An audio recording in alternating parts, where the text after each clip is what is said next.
Hello, bienvenue dans cette vidéo. Qui vous écoutez le plus dans votre vie? Cette question est hyper importante à vous poser parce que il est plus facile et plus rapide que l'on pense de se laisser un peu comme ça embarquer par le bruit autour de nous ou se laisser paralyser par tout ce bruit. Quand on a une décision importante à prendre ou quand on doute sur quelque chose et que on commence à demander l'avis des uns et des autres. Alors demander l'avis des uns et des autres, c'est très bien, ça peut nous éclairer, ça peut nous donner d'autres points de vue. Mais le souci, c'est quand plutôt ces avis autour de vous devient un énorme bruit, un énorme brouhaha qui vient du coup brouiller votre signal à vous, votre signal intérieur, cette voix que vous avez à l'intérieur de vous. Et si à cette question, d'ailleurs, vous n'avez pas répondu qui vous écoutez le plus dans votre vie, vous n'avez pas répondu moi, c'est-à-dire vous-même, alors il est temps de repenser un peu les choses. Parce que ça signifie que si vous ne vous écoutez pas vraiment, et que vous estimez ne pas être la personne principale à écouter dans votre vie, vous allez être vite baladé par les avis des autres. Et c'est extrêmement stressant. C'est stressant, c'est épuisant. Et vous savez jamais sur quel pied danser parce que l'un va vous dire quelque chose, l'autre va dire complètement autre chose et ainsi de suite. Et vous n'allez pas réussir à vous positionner parce que vous ne laissez pas cette voix intérieure vous parler, vous ne l'écoutez pas. Et si ça fait un certain moment que justement vous n'avez plus cette connexion avec la vraie vous à l'intérieur de vous qui essaye de vous parler depuis toutes ces années, et qui n'y arrive pas parce que vous avez plus tendance à donner de l'importance à l'avis des autres ou aux autres, au regard des autres qu'à vous-même, c'est sûr que il va être difficile pour vous de ne pas vous laisser embarquer et étouffer par ce bruit autour de vous. Sauf que vous restez la personne la plus importante de votre vie, vous êtes avec cette personne depuis votre naissance jusqu'à aujourd'hui et cette personne sera toujours là avec vous. Donc ça serait pas mal de la prendre en considération et de la laisser parler. En tout cas, de lui donner assez d'espace pour qu'elle puisse vous donner des indications sur le chemin à prendre. Donc je dis pas que ne jamais demander aux autres leur avis, leur opinion, ce qu'ils en pensent, c'est bien aussi. On peut vouloir justement être aidé par rapport à ça.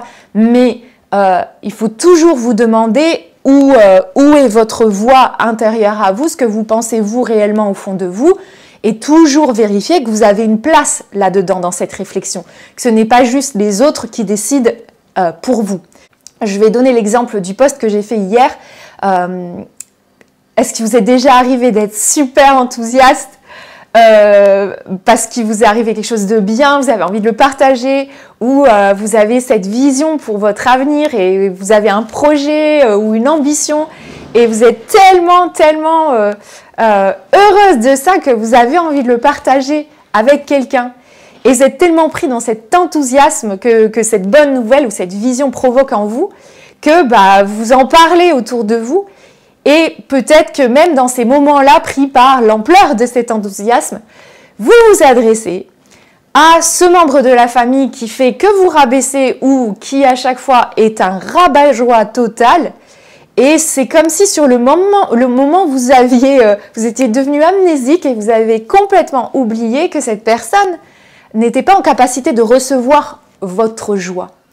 Et plus rapidement que vous le réalisez, vous retrouvez avec une joie qui est complètement redescendue, vous êtes figé d'un seul coup, et puis vous commencez à douter. Et peut-être même que vous vous dites, en fait, je ne sais pas pourquoi j'étais joyeuse à la base, tout ça est d'un seul coup, mais éteint aussi rapidement que c'est apparu chez vous.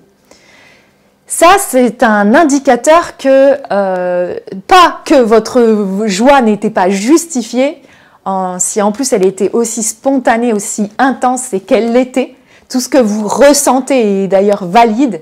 Donc ce que vous ressentez juste derrière le fait que vous ayez confié votre joie ou que vous ayez voulu partager votre joie avec cette personne, le fait que ça ait pour conséquence de l'éteindre totalement, ça aussi c'est valide. Et c'est hyper important d'y faire attention. Vous ressentez ça pour une raison. Ce qui se passe, c'est dans ces cas-là, quand vous êtes confronté à une personne comme ça qui ne supporte pas l'extrême joie de l'autre ou l'enthousiasme de l'autre et qui a pour but, on dirait, de l'éteindre automatiquement, on est face à des personnes voilà, qui, en fait, contaminent les autres avec leur état comme ça émotionnel.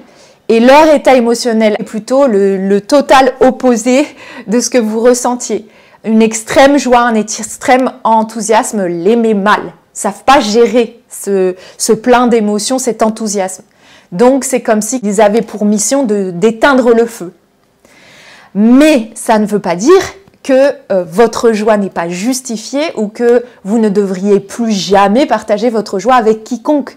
Non, c'est assez humain de vouloir faire ça et normal, j'ai envie de dire. Sauf que si vous ne vous en rendez pas compte et que vous avez vécu ce genre de situation régulièrement par le passé, vous pouvez avoir intégré assez facilement que partager votre joie, votre enthousiasme ne se fait pas ou carrément avoir le réflexe d'éteindre cette joie et cet enthousiasme par vous-même, parce que vous avez peur de ressentir à nouveau ce rejet ou cette extinction automatique. Alors en l'éteignant vous-même en anticipation de ce qui pourrait se passer, eh ben, au moins vous risquez pas d'être déçu ou de ressentir ce sentiment désagréable qui est provoqué quand l'autre ne partage pas du tout, non seulement ne partage pas du tout votre joie, n'est pas content pour vous, mais aussi quand cette personne éteint cette joie en vous.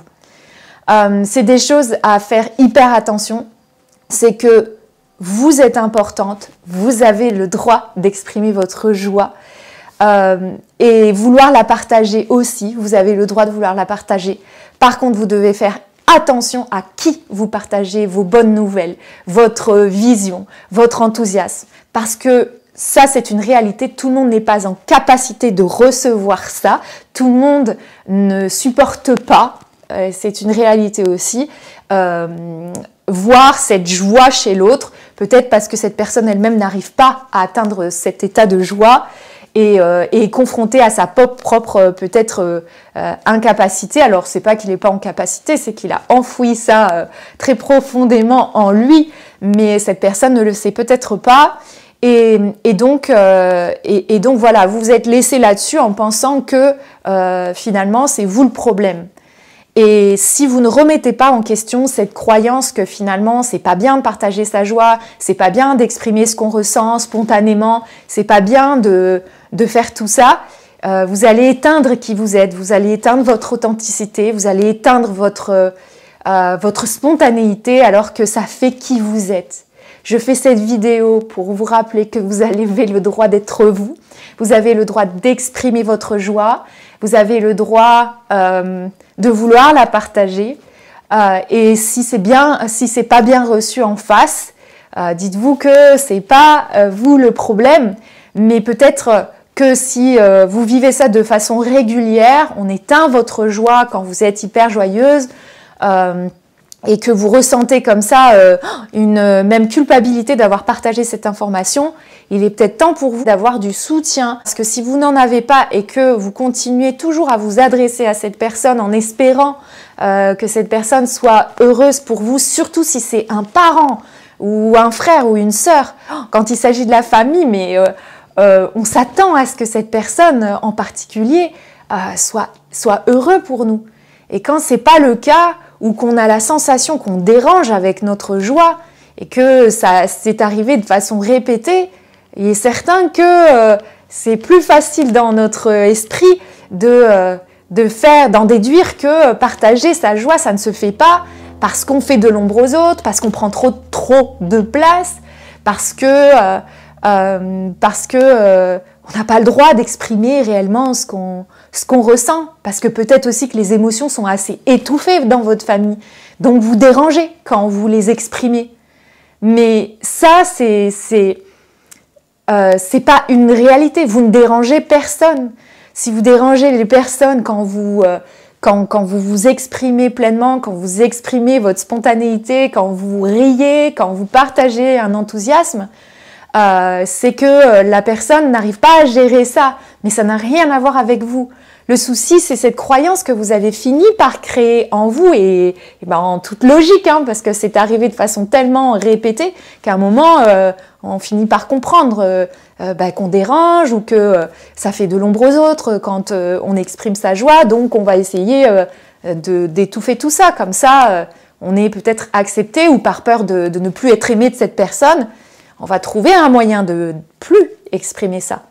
Le souci, c'est avec les années, si on continue à ne jamais remettre en question cette croyance qu'on a fini par intégrer en nous, on va continuer à avoir ce réflexe de se faire plus petite ou de surtout pas exprimer sa joie spontanément parce que c'est dangereux. C'est d'où l'intérêt d'avoir un soutien qui soit bien sûr en dehors de ce cercle familial, un soutien à l'extérieur, soutien d'un coach de vie ou d'un thérapeute, mais un soutien qui puisse vous reconnecter à votre authenticité. Et vous, un peu comme si vous redonnez la légitimité que vous avez toujours d'être vous-même en fait. Vous avez le droit d'être vous-même, vous avez le droit d'exprimer votre joie, vous avez le droit d'être heureuse, d'être libre d'exprimer vos sentiments ou vos émotions sans que vous ayez à être toujours hyper vigilante de comment va réagir la personne. C'est quelque chose certainement que vous avez fini par développer. Faire très attention à pas trop prendre de place non plus. Alors que vous avez votre place, et ça ne veut pas dire que vous devez faire beaucoup de bruit et écraser les autres. Ça, c'est une autre croyance aussi, comme si quand on prenait sa place, on écrasait les autres. Non, on prend juste notre place, comme on est, tel qu'on est. C'est juste prendre sa place, c'est juste s'autoriser à être soi, tel qu'on est, et arrêter d'étouffer qui on est par peur de déranger les autres. Tout ça se travaille en coaching neurotransformationnel. C'est un coaching que je fais et que j'adore parce que ça marche et parce que ça vient vraiment aider les personnes à modifier toutes ces croyances. Déjà, à les identifier parce qu'on n'est pas toujours conscient qu'on les a, ces croyances. On ne sait même pas vraiment comment on les a créées. Donc, quand on identifie tout ça, on peut agir dessus et on peut les transformer. On peut les modifier. Parce qu'à la base, ce qu'on a créé comme croyance n'est pas la vérité vraie, même si c'est ce qu'on a pensé pendant des années. Finalement, non. On a déduit ça de certaines situations. Et on ne peut pas changer les situations dans lesquelles on était et ce qu'on a vécu. On ne peut pas changer son passé. Mais par contre, on peut changer nos croyances. Et ça, mais c'est un pouvoir énorme. Et vous avez ce pouvoir. Vous ne savez pas comment le faire. On n'apprend pas à le faire, ça, franchement, on ne l'apprend pas. On devrait, mais on ne l'apprend pas. Mais c'est quelque chose que vous pouvez apprendre. Et j'espère que cette vidéo vous donnera l'envie d'aller faire ça, d'aller voir vos croyances, d'aller les modifier. Surtout si aujourd'hui, vous sentez que vous réfrénez vos émotions, vous vous empêchez de pleinement vous exprimer et que peut-être aussi vous n'êtes pas nécessairement non plus entouré de personnes qui vous encouragent aussi. Si vous avez un entourage qui ne correspond pas à votre vrai vous, qui vous êtes réellement à l'intérieur, la vie est beaucoup plus dure. Parce que la vie, justement, n'est pas simple. Il y a des hauts, des bas, mais c'est encore plus difficile quand on n'est pas nous-mêmes.